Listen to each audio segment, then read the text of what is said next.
A loss for Governor Ron DeSantis and Donald Trump, and a little Ice Barbie loss here, as a federal judge in Miami, a judge Kathleen Williams, has halted all further construction to Alligator Alcatraz, the immigration detention center in the Everglades.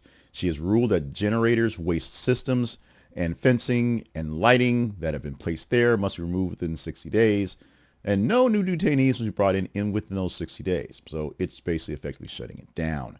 The facility sits in wetlands that serve as habitats for endangered species like the Florida panther and wood storks. It was constructed without the required environmental reviews and risks undoing years of restorative work. Yesterday or day before, I talked about Donald Trump and his whole drain the swamp idea. But you don't drain a swamp to save the animals in the swamp. You want those creatures gone so that you can build a beach house resort or something like that. And that's what they're doing. They're draining the swamp literally and not taking care of the animals, the panthers, the storks, the nutrias. I'm not sure if nutrias are actually in Florida. They're a Louisiana thing, but the nutrias should be saved. They're kind of tasty if you get one.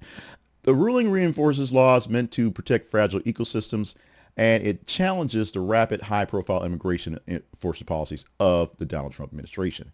Florida has appealed the ruling that it's hurting itself. The state argues the project is a state-led effort and isn't subject to federal environmental laws, the claim that Judge Williams rejected, citing federal involvement. So there you go. It also means that environmental groups and the tribe that basically lives around that area, the Meskwaki tribe, are suing as well because everyone's in this thing. Under the National Environmental Policy Act, which requires environmental impact studies before major actions, Florida's failure to conduct these studies, and it was failed to do anything, was a key violation to the judge's ruling. Like I said earlier, many months ago, a Florida congressman, like a state congressman, said, hey, let's use this strip right here that we built for something that's not being used or anything in the middle of no place. Put up some gates, put up some chains, put up some fences, let people stay here and let the alligators take care of them. And it turned into a facility. In fact, its actual name is Alligator Alcatraz, which is by all means a thumb in the nose to people with relative sense, and a big target saying that this is probably not a good idea.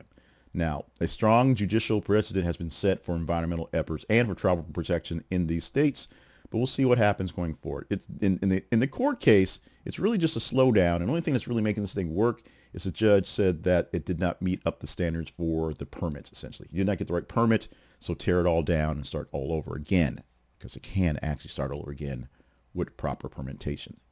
The ruling actually forces the dismantling of the temporary infrastructure, transferred to detainees away after 60 days. But like I said, it does not mean they can't build a new one, a better one, once the right permits are in.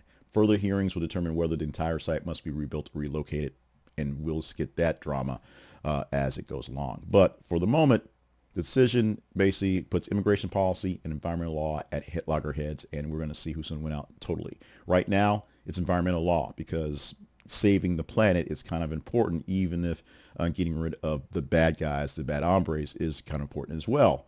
The biggest issue is you can't prove that these guys are the bad hombres. They're usually folks that are picked up on traffic violations and overstaying visas. Not good, but not the worst of the worst.